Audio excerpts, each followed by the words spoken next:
Hello. Welcome to Monday Morning Matters live broadcast show brought to you by Magnicraft Consulting Team, anchored by Niyi Dunmade, a certified church consultant with the Society for Church Consulting in the U.S. Here, each Monday of every week, we address important, relevant, and actionable topics of interest that will help you and your church grow healthier. And now, meet your host, Niyi Dunmade. Welcome. I don't know where you are watching me from. I say welcome to you at this point. Welcome. This is the first Monday morning matter of the last quarter of the last month of the first quarter of 2023. I want to welcome you to this live broadcast show. It's a live broadcast show, and we're going to talk on a new topic today, which is on the screen, benchmarks for church health. Benchmarks for church health. Okay? My name is Niyi Dunmade. I'm the founder and the CEO of Magnicraft Consulting. This live broadcast show has been on for almost 4 years, and so we've been dishing out every week good content for you. It's Facebook Live and also on the YouTube channel. And as I said on the screen, my name is Niyi Dunmade. I'm the founder and the CEO of Magnicraft Consulting. Magnicraft Consulting is a church consulting firm that helps local churches to grow healthier through empirical assessment, trainings, revitalizations, and strategic blueprints. Our vision is to be the leading church health consultancy to engage all churches globally, creating for them sustainable, actionable, and adaptable solutions for them. Okay? And I'm also a certified church consultant. In fact, a double certified church consultant with the Society for Church Consulting in the US and also Church Consultation University also in the US. I'm also the host of Monday Morning Matters weekly Facebook Live broadcast show every Monday, 7 a.m. Nigerian time. And we're going to kick off with the juice on benchmarks for church health. Benchmarks for church health. Of course, I'm also known as a church health guide and guardian of the 21st century. Before I go, let's do some promo. A big thank you to everyone who has been sharing our content, liking and commenting, reaching out to us and telling us how timely our podcast content is to them. Thank you so much. In fact, I've gotten few of them who just forwarded our video content to their pastor.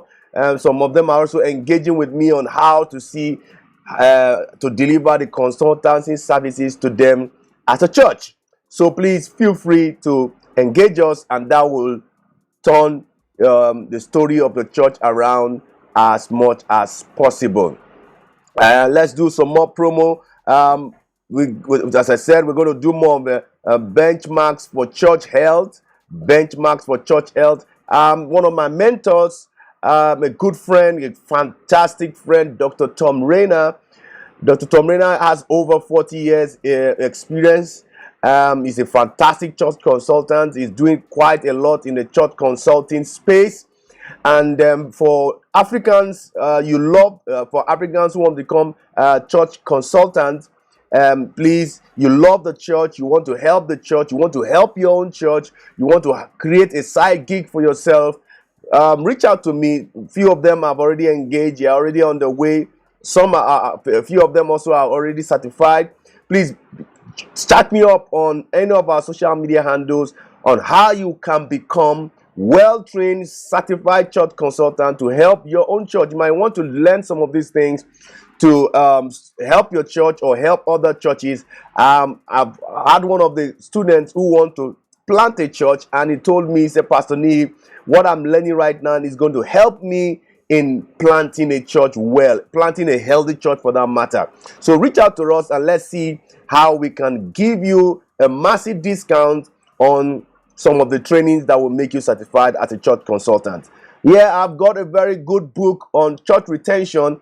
In the course of talking with pastors, I talk with pastors almost every day. And in the course of talking with pastors, I see a common trend that pastors want their church to grow. And so I began to do a research from my experience with a transforming church, what makes churches grow. And I found out that it's just retention. I can tell you that if you can take care of retention, and then I can tell you that your church is growing. If you can know your retention rate, I can tell you when your church is going to close down the doors to growth. So please reach out to me and let's see how we can get you copies. Few copies are left. I've gotten quite some great men of God, bishops, who are buying them in great numbers. So please reach out to me on any of our social media handles, and that will help us deliver to you anywhere. And for those who are outside the country, you can go on Amazon and just type Church Retention Pathway to Growth. You'll see the book there to get the Kindle version or the print-on-demand version for yourself. Okay?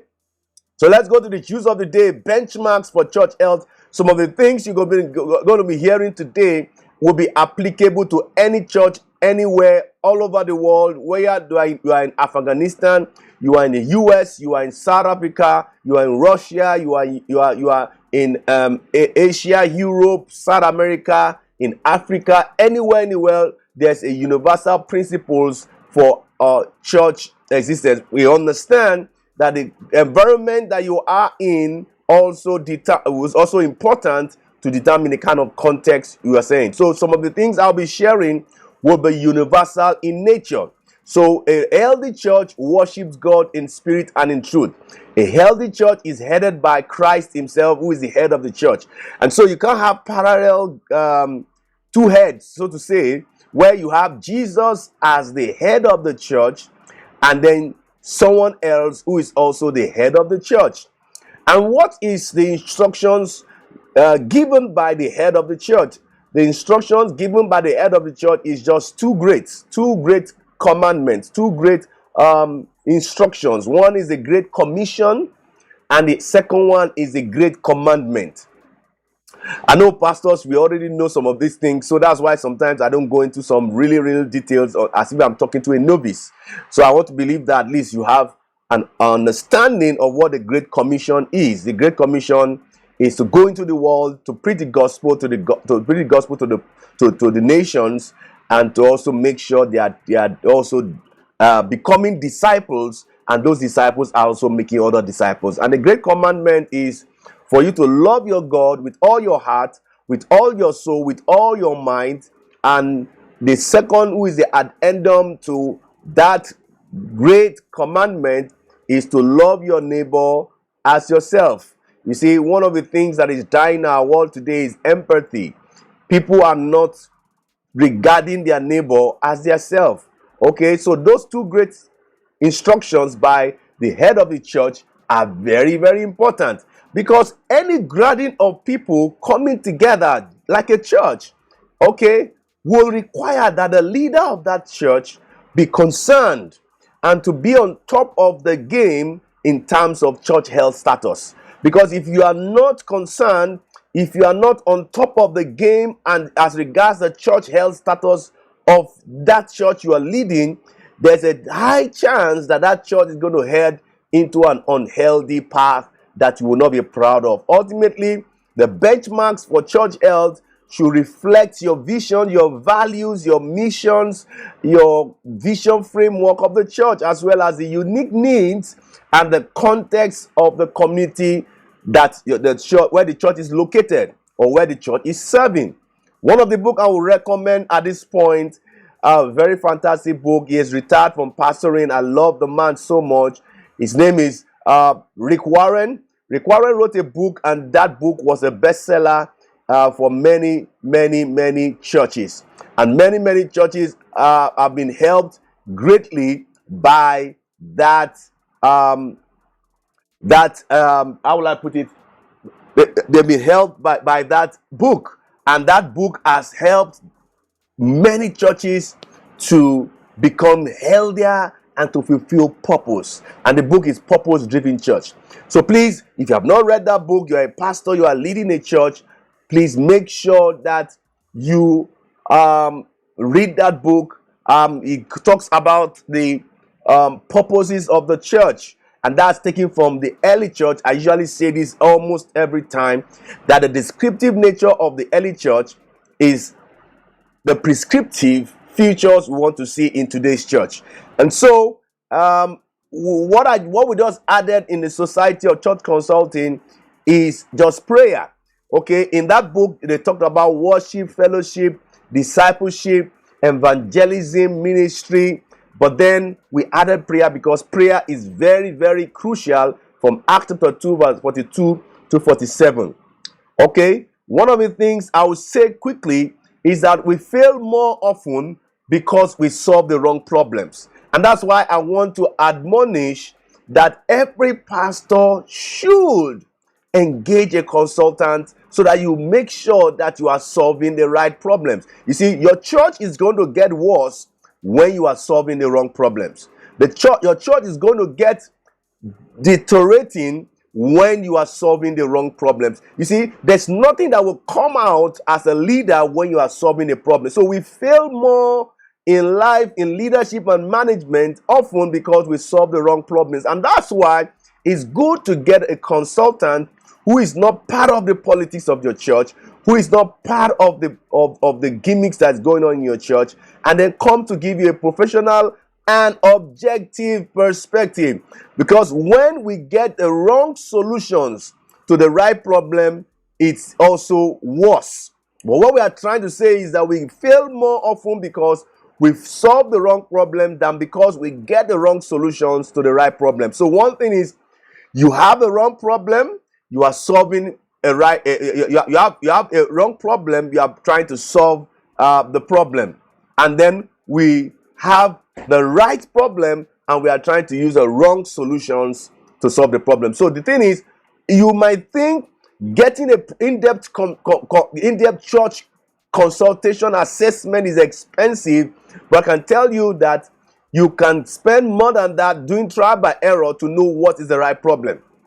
And sometimes the right problem really needs you to know the root cause, and root causes are not usually on the surface. Root causes are always deep down in the mindset of people, and you need to be able to dig down to be able to know the root problems of some of these health issues in our churches. One of the things I'll say quickly is that today there are situations that we are having more and more churches dying every day. Okay, the numbers are just estimates, but the thing is, it's increased. Before it was between 8,000 to 10,000. Now it's between 15,000 to 20,000 churches that are close to dying or considering being fostered or merging with other churches. That's just so devastating from the fallout of the pandemic. And the pandemic has actually increased that rate. That means that it's going to get worse if our churches, if our leaders are not concerned about the health status of their church. And so if you're not concerned about the health status of your church, there is a high chance that your church will be among those who's going to die. And that's not my desire, for your church to be on the extinct trajectory. So how do we know the benchmarks of the church? This is just like an introduction. Ensure that you are concerned about the health status of your church. Be concerned.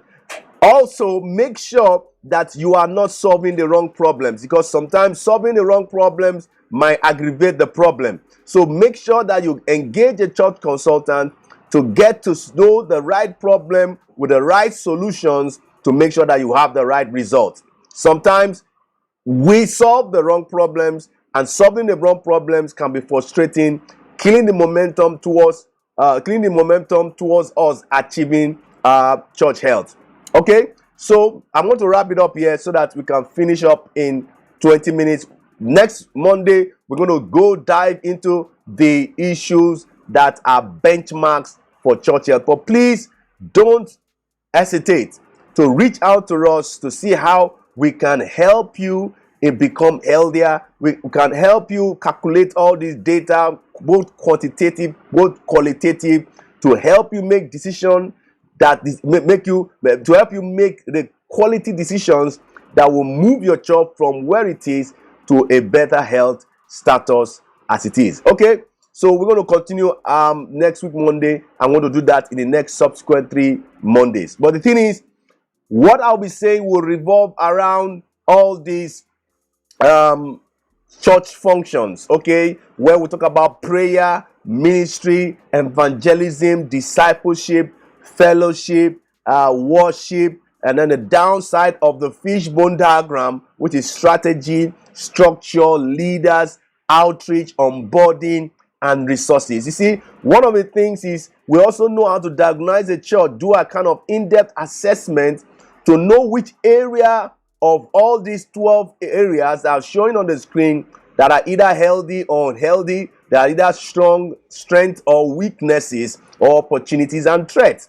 And so once you know where the right problem is, and then you know what is the right solution, because one thing is to know the right problem, the other thing is also to know the right solution. And I can tell you, if you know the right problem that is wrong with your church, and then you have, with the help of prayer and the Holy Spirit, you can know the right solutions that will help your church become better. So this is just like an introduction. We're going to go deep down next week Monday on some of these issues. What is the benchmarks for church health? What are the benchmarks for church health? So, and as I said earlier in the morning, that these benchmarks are universal in nature, so that you can be able to help your church become better. Please do us a favor. If you have any church related questions for me, you have any church you have any inquiries, let's have them in any of the social media handles. I'm always behind all the social media handles to see what's going on. Perhaps you have any question that has to do with some of the things that I've mentioned. Please do not hesitate to get across to us. Thank you for those following us, Pastor Joel and co. Thank you so much for following us. If you have any questions, just do that in the chat box. I'm going to get you an answer. Please, if this video has been helpful to you, give us a like. Do share us your community so that the artificial intelligence of Facebook and YouTube will be able to favor us. Drop me a comment. You've learned from me. Let's also learn from you. Drop me a comment in the comment section what you feel about some of the things you have been sharing. And don't hesitate to join us in any of our social media handles on the screen right now, on Facebook, on Twitter, on Instagram, and on YouTube channel. Please reach out to us also. We do consultations, we do revitalization, we do trainings. I've traveled back and forth this year alone. I'm going to Benin, I'm going to quite some number of places. So we do consultation, we do trainings for church leaders, with church workers, church pastors. We do strategic planning. Reach out to us and let's see. The number is on the screen. Let's see how we can help your church move towards a better church health. And the thing is, if your church is healthy, I can tell you that 1, God is going to use your church more. 2, your church is going to grow. 3, you're going to do ministry with ease. And so reach out to us and let's see how we can help your church with the tools and the experiences that we have as a church consultant. All right, so till I come your way next week Monday with a continuation of what are the benchmarks for church health. Till I come your way next week Monday, please stay safe. I say bye-bye. I love you and God bless you.